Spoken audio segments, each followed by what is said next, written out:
Hello friends, नमस्कार। उम्मीद करते हूँ आप सभी लोग स्वस्थ होंगे, मस्त होंगे और अपनी स्टडी को कंटिन्यू कर रहे होंगे। स्वागत है आप सभी लोगों का कॉम्पिटिटिव एग्जाम चैनल पे। बीपीएससी में जीएस पेपर 1 का क्वेश्चन है राम मनोहर लोहिया, उसके बारे में हम लोग अभी पढ़ेंगे इस वीडियो में। इसके पहले 3 फेमस पर्सनालिटीज के बारे में हो चुका है, रविंद्रनाथ टैगोर जी, महात्मा गांधी जी एंड नेहरू जी। इन तीनों लोगों के बारे में वीडियो बन चुका है, आप लोग जा करके चेक करके पढ़ सकते हैं। और ये जो पीडीएफ है जिससे हम लोग पढ़ रहे हैं, ये है आस्था आईएएस का। बहुत अच्छे नोट्स है, क्लास नोट्स है। इसको हम लोग कंप्लीट करेंगे, पूरा हिस्ट्री कवर अप है। उसके बाद हम लोग नेक्स्ट कोई और चैप्टर या फिर कोई और टॉपिक पढ़ेंगे। राम मनोहर लोहिया जी के बहुत सारे बिंदुओं पे बहुत सारे विचार थे, उनको हम लोग एक बाय एक करके पढ़ेंगे। तो राम मनोहर लोहिया जी के राजनीतिक विचार क्या थे, पहले इसको ना कैटेगरी वाइज बांट लेना है और मेन यही याद करना है। इसके अंदर क्या है उसको तो बस एक बार समझ लेना है, बाकी तो फिर हम लोग लिख ही लेंगे क्या। तो बाकी सब तो लिखा नहीं जाएगा, मेन भाई कि ये जो स्टार्टिंग वाले हैं ना, इसको समझना है। जाति संघर्ष से उनके क्या विचार थे, प्रजातंत्र के वो बहुत बड़े सपोर्टर थे, समर्थक थे। विकेंद्रीकरण के पक्षधर थे। विकेंद्रीकरण अर्थात सत्ता का सब में बंटवारा हो, या किसी भी चीज का, अर्थ का, आर्थिक स्तर पे या फिर सामाजिक स्तर पे, सब में विकेंद्रीकरण अर्थात कि एक जगह केंद्र ना हो, सब में लगभग वो समान रूप से बंटवारा उसका हो। मार्क्सवादी उनके क्या विचार थे, जैसे कि यहाँ पे है कि द्वंद्वात्मक भौतिक सिद्धांत पे उनके विचार थे। उसमें कार्ल मार्क्स के भी अपने विचार थे, उसको ये सपोर्ट कर रहे थे कि नहीं कर रहे थे, उसको हम लोग आगे पढ़ेंगे। इतिहास की पुनर्व्याख्या पे उनका क्या राय था। इसके अलावा अरस्तु का जो साइकिल थ्योरी थी उसके बारे में राम मनोहर लोहिया जी क्या सोचते थे, उनकी अपनी क्या थ्योरी थी। तो भारत के समाजवादी विचारकों में डॉक्टर जो लोहिया थे, वह एक सेकेंड, उन्होंने जो मार्क्स के द्वंद्ववादी भौतिकवादी घटना थी उसको उन्होंने स्वीकार किया था, उसको उन्होंने अपनाया था। तथा मार्क्स की जो पूंजीवादी व्याख्या था, मार्क्स का पूंजीवादी व्याख्या था, उसको भी उन्होंने अपनाया था। तथा निजी संपत्ति की आलोचना को उन्होंने स्वीकार करते थे, परंतु मार्क्स के वर्ग संघर्ष के सिद्धांत को स्वीकार नहीं करते थे। यहाँ पर हम लोग पहले ये समझने का प्रयास करते हैं कि द्वंद्ववादी भौतिकवादी घटना क्या होती है। द्वंद्ववादी भौतिकवाद जो कि मार्क्स का है, तो मार्क्स के पहले हम लोग ना कार्ल मार्क्स के विचारों को समझने का प्रयास करेंगे, तब हम लोग को पता चलेगा कि राम मनोहर लोहिया जी इससे इत्तेफाक कितना रखते थे और कितना नहीं रखते थे। तो चूंकि कार्ल मार्क्स सामाजिक, राजनीतिक, आर्थिक पे अपने बहुत सारे विचार दिए थे, इनका खुद का एक सिद्धांत था। इन्हीं का सिद्धांत में मार्क्सवादी कम्युनिस्ट जो कि बना हुआ है। तो इनके अनुसार था कि कोई भी समाज हो, ऐतिहासिक स्तर पे या फिर ऐसे भी कोई भी समाज हो दुनिया का, या फिर हमारा ऐतिहासिक जो ना, उस वहां पे 2 वर्ग होते हैं, सिर्फ 2 वर्ग होते हैं। एक होता है जो कि उत्पादन करता है, किसान मजदूर, और एक होता है शोषक वर्ग जो कि शोषण करता है इन उत्पादक वर्गों को, गरीब इंसान या फिर जो किसान मजदूर है इनका शोषण करता है। तो चूंकि उत्पादक वर्ग जो होती है इनके पास संसाधन नहीं होते हैं, बहुत सारे उपकरण नहीं होते हैं, तो ये डिपेंड करते हैं उत्पादक वर्ग शोषण वर्ग पे, और उनसे ये टाई अप करते हैं। और शोषण वर्ग क्या करता है कि इनको शोषक वर्ग जो होती है, जो कि इन लोगों से इनका शोषण करने के लिए विभिन्न प्रकार के हथकंडे अपनाता है, और जो मुनाफा होती है उसको मार्केट से वो खुद रखता है, और फिर जो उत्पादक वर्ग होती है उसको उसकी हिस्सा जो मुनाफे है उसका बहुत ही कम मिलता है। क्योंकि कोई भी फैक्ट्री या कोई भी चीज हो किसी भी समाज में, कि दुनिया के किसी भी जगह पे, तो वो रॉ मटेरियल से ही बनता है। रॉ मटेरियल कौन उगाता है? किसान मजदूर। लेकिन क्या उनको उसका हिस्सा मुनाफा, और इतनी बड़ी बड़ी फैक्ट्रियां जो लगी हुई हैं, क्या उनको एक भी उनको उतनी मुनाफा होती है? क्या उनको मिलते हैं? नहीं मिलते हैं। लेकिन शुरुआत उन्होंने ही किया। तो वही करता है कि उत्पादक वर्ग शोषण करने का कार्य करता है, और जो शोषक वर्ग है वो शोषित होता है, वो शोषण कार्य करता है, उत्पादक वर्ग का करता है। तो इन दोनों में क्या होती है, संघर्ष होती है, क्योंकि जब बहुत ज्यादा गैप बढ़ जाएगा, मजदूर बहुत ज्यादा किसान मजदूर जैसा हो जाएंगे, उनके पास सोर्स ऑफ इनकम कम हो जाएगी और पूंजीपति हो जाएंगे, तो इन दोनों वर्गों में संघर्ष होती है, कोई भी समाज हो दुनिया का। मार्क्स के अनुसार ये है। तो इन दोनों में जब शोषण होते, मतलब जब इन दोनों में द्वंद्व होते हैं, बोला द्वंद्ववाद है, अर्थात इन दोनों में द्वंद्व होती है, युद्ध होती है। तो जब दोनों में युद्ध होती है तो फाइनली जब जो उत्पादक है, मजदूर किसान वगैरह जीत जाते हैं और वो जीत करके अपना खुद का शासन बनाते हैं, जहाँ पे कोई पूंजीपति ना हो, कोई उद्योग ना हो लेकिन वो सारे के सारे इनके सरकार के नियंत्रण में हो, सरकार के अंडर आता हो, चाहे उसकी जमीन हो, चाहे पूंजी हो, चाहे कोई भी प्रकार की संस्थाएं हो। तो ऐसी व्यवस्था ही मार्क्सवादी है। और फिर इसी को बोला गया है मार्क्स के द्वारा द्वंद्ववादी भौतिकवाद, अर्थात दो वर्गों में, दो गुटों में संघर्ष होता है। तो इस ओपिनियन को इसी से निकल करके अभी जो लोकतांत्रिक समाजवाद भारत में देखने को मिल रही है, विश्व के अन्य देशों में, तो वो इसी का ही एक जुड़वा है, क्योंकि इसमें क्या था ना कि क्रांति को बढ़ावा दे रहा है दो वर्गों में, तो इसी में थोड़ा सा इम्प्रूव करके लोकतांत्रिक समाजवाद बना था। तो इससे तो जो ये थे राम मनोहर लोहिया जी, वो इसको स्वीकार किया, इन्होंने स्वीकार किया कि सही बात है, किसी भी समाज में दो वर्ग होते हैं, एक उत्पादन करता है, एक उसका शोषण करता है। परंतु कुछ चीजें ये नहीं माने, जैसे कि वे मार्क्स की पूंजीवादी व्याख्या तथा निजी संपत्ति की आलोचना को स्वीकार करते हैं। जो मार्क्स पूंजीवादी व्यवस्था को आलोचना करते हैं कि मजदूर का शासन होना चाहिए, किसान का शासन होना चाहिए, इसको ये स्वीकार करते हैं। परंतु मार्क्स का जो वर्ग संघर्ष अर्थात के दो ही वर्ग होता है, उसके सिद्धांत को ये स्वीकार नहीं करते हैं। आप क्यों नहीं करते हैं? इसलिए नहीं करते हैं कि भारत जैसा देश में बहुत सारे जातियां हैं, बहुत सारे धर्म हैं, बहुत सारी संस्कृति है, कल्चर है, क्षेत्रीयता है, बहुत सारे क्षेत्रीय आधार पे लोगों की भाषाएं हैं। साउथ में भाषाओं के आधार पे युद्ध होते हैं, संघर्ष होते हैं, मतलब युद्ध नहीं संघर्ष बोल सकते हैं। नॉर्थ जो है भारत है, वहां पे यहाँ भी संघर्ष होते हैं, यहाँ पे धर्म को लेकर के संघर्ष होते हैं। तो चूंकि भारत जैसे देश में जो बहुत सारे जाति वर्ग और धर्म है, ये बहुत बड़ा रोल प्ले करता है। यहाँ पे सिर्फ दो वर्ग की बात नहीं है, सिर्फ दो वर्गों के संघर्ष की बात नहीं है, यहाँ पे बहुत सारी विभिन्नताएं देखने को मिलती है। इसलिए यहाँ पे इस पॉइंट पे जो राम मनोहर लोहिया जी थे, कार्ल मार्क्स से इत्तेफाक नहीं रखते थे, परंतु वे मार्क्सवादी जो हिंसात्मक साधन है उसके भी विरुद्ध थे।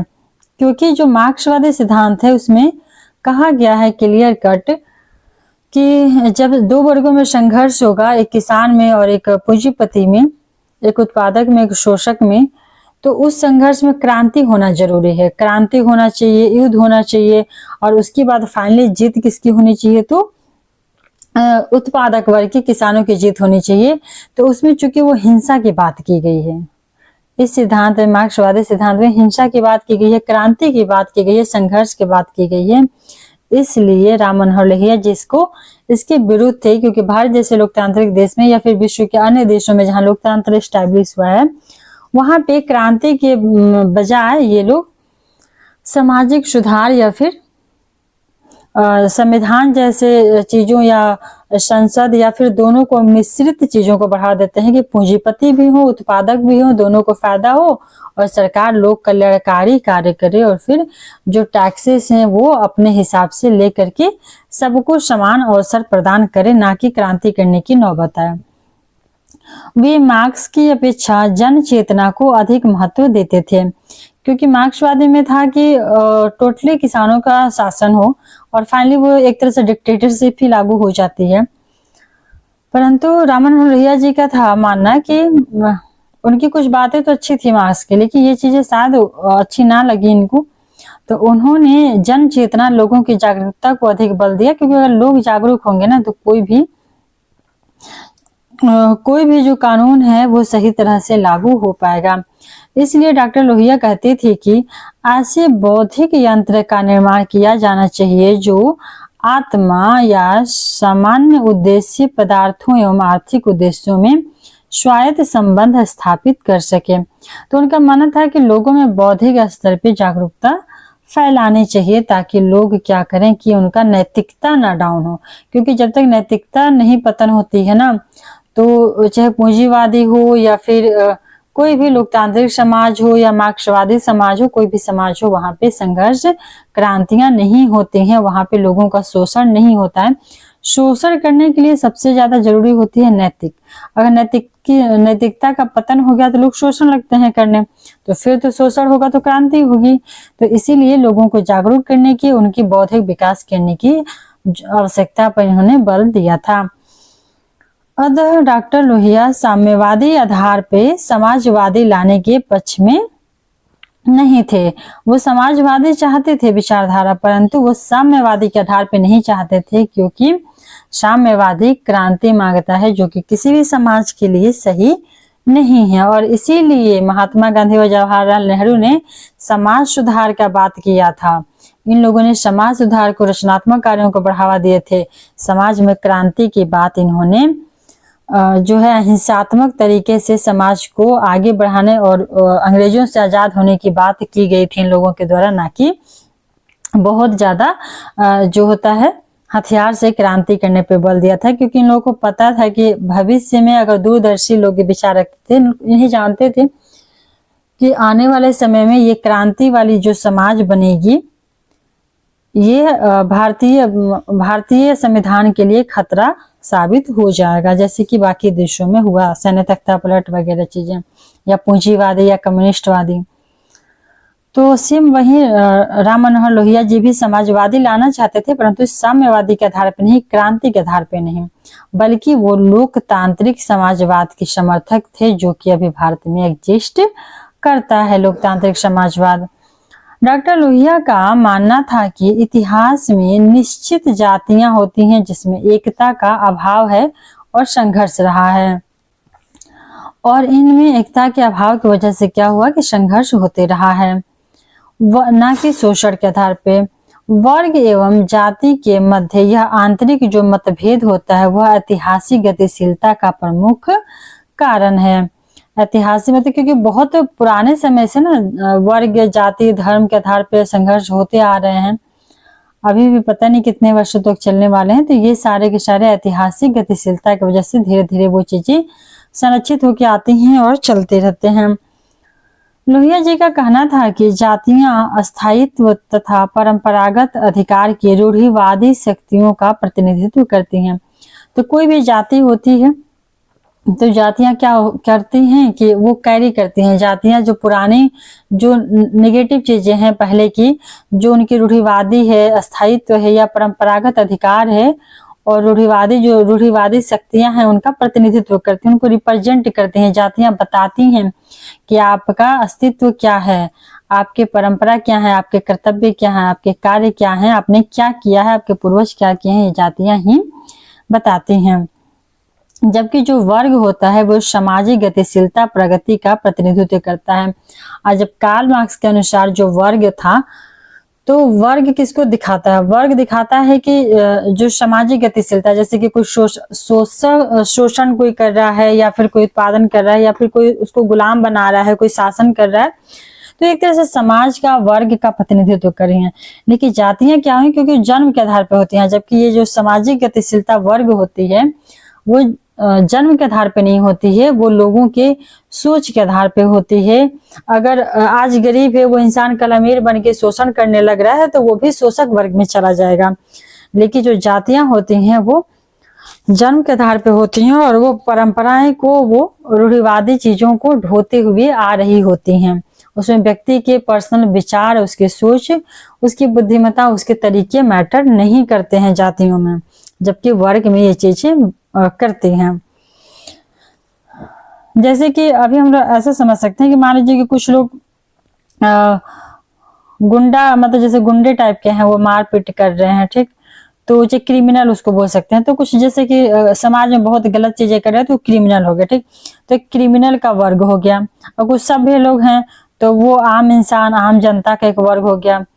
जो सरकार में बैठे हुए हैं, शासक वर्ग हो गए, ठीक, तो ये सारे वर्ग हो गए। अब इन वर्गों के भी, जैसे कि शासक वर्ग अगर अच्छा कार्य नहीं करेगा तो जो आम जनता है वो उनसे संघर्ष करेगी, ऑब्वियस है करेगी ना आम जनता संघर्ष। तो ये दोनों वर्ग हैं, शासक वर्ग और आम जनता वर्ग। तो शासक वर्ग में आम जनता का बहुत सारे लोग उसमें शामिल है, उसमें कोई विशेष नहीं है। लेकिन जातियां ऐसा नहीं करती हैं, जातियां जन्म के आधार पर होती हैं। डॉक्टर लोहिया का मत है कि अभी तक जो इतिहास रहा है वो जातियों तथा वर्ग के मध्य एक आंदोलन रहा है। तो अभी तक के इतिहास का इतिहास जो रहा है उसके अनुसार वर्ग है जो कि कार्य के आधार पे है, सोच के आधार पे है, लोगों की बुद्धिमत्ता के आधार पे है, और जो जातियां हैं जन्म के आधार पे, इन दोनों के बीच भी आंदोलन भारत में होता रहा है। डॉक्टर लोहिया प्रजातंत्र के समर्थक थे। उनका मत था कि व्यक्ति को भाषण या फिर संगठन की स्वायत्तता स्वतंत्रता मिलनी चाहिए। सरकार को व्यक्ति के व्यक्तिगत जीवन में हस्तक्षेप करने का अधिकार नहीं होना चाहिए। तभी कहा जा सकता है कि एक तरह से ये आजादी है, स्वतंत्रता है, कि कहीं आप बोल सकते हैं, आप संगठन बना सकते हैं, आपका पर्सनल जीवन में कोई हस्तक्षेप भी ना करे, चाहे वो धर्म के आधार पर ही क्यों न। बहुत सारे लोग धर्म के आधार पर पर्सनल जीवन में हस्तक्षेप करते हैं, ये जो कि बिल्कुल ही सरासर गलत है। डॉक्टर लोहिया विकेंद्रीकरण के पक्षपाती थे, मतलब कि वो सपोर्ट कर रहे थे विकेंद्रीकरण को। उनका कहना था कि भारी पैमाने पर उत्पादन में से केंद्रीकरण को प्रोत्साहन मिलता है, अतः केंद्रीकरण की बुराइयों से छुटकारा पाने के लिए छोटे छोटे पैमाने पर उत्पादन किया जाना चाहिए और समान वितरण के लिए राजनीतिक विकेंद्रीकरण आवश्यक माना जाता है। और उनका यह भी मानना था कि अगर जैसे कि कोई बड़ा सा कंपनी है, फैक्ट्री है, वो बहुत बड़े स्तर पर, मतलब कि पूरा ले लिया 10, 20, 50 गांव और वहां पे वो कुछ कर रहा है उत्पादन का कार्य, तो क्या हुआ, वो एक आदमी का हो गया उत्पादन, वो सारा का सारा प्रॉफिट मुनाफा सब उसको जाएगा, तो केंद्रीकरण हो गया। इसलिए राम मनोहर लोहिया का मानना था कि छोटे छोटे पैमाने पर अपने हिसाब से लोग उसका उत्पादन करें और उसका जो लाभ होगा, प्रॉफिट होगा, वो समान रूप से सभी के बीच में वितरित होगा। और राजनीति जो है, राजनीति का भी विकेंद्रीकरण होना चाहिए, ना कि, इसीलिए भारत का जो राजनीति है वो विकेंद्रीकृत है। केंद्र सरकार है और दूसरा राज्य सरकार है। सत्ता का राजनीतिक स्तर का विकेंद्रीकरण करने के लिए ऐसा कंसेप्ट आया था, क्योंकि सिर्फ केंद्र का रहता, अगर केंद्र में किसी एक की सरकार है तो फिर वो बाद में तानाशाही बन जाती, परंतु यहाँ पर राज्यों को भी अधिकार दे दिया गया। तो इससे क्या हुआ, सत्ता का विकेंद्रीकरण हो गया और लोगों को केंद्र चाहे भी तो चाह के भी मनमाना नहीं कर सकता है। अगर राज्य कोई चाहे तो वो भी मनमाना नहीं कर सकता, क्योंकि उसके पर केंद्र का नियंत्रण है, और केंद्र चाहे तो वो भी नहीं कर सकता, क्योंकि राज्यों में ज्यादा उनको भी अधिकार मिले हुए हैं। तो इस प्रकार से राम मनोहर लोहिया जी के विचार समाप्त हो गए। अब स्टार्ट है जयप्रकाश नारायण जी का विचार। तो इनके जो समाज को देखने की इनके नजरिया था, उसको हम लोग पढ़ेंगे नेक्स्ट वीडियो में। इस वीडियो को यहीं पे करते हैं समाप्त। थैंक्स फॉर वॉचिंग, मिलते हैं नेक्स्ट वीडियो में। अगर कोई सुझाव हो या फिर कोई टॉपिक पे आप लोग चाहते हो वीडियो, तो मुझे कमेंट करके जरूर बताएं।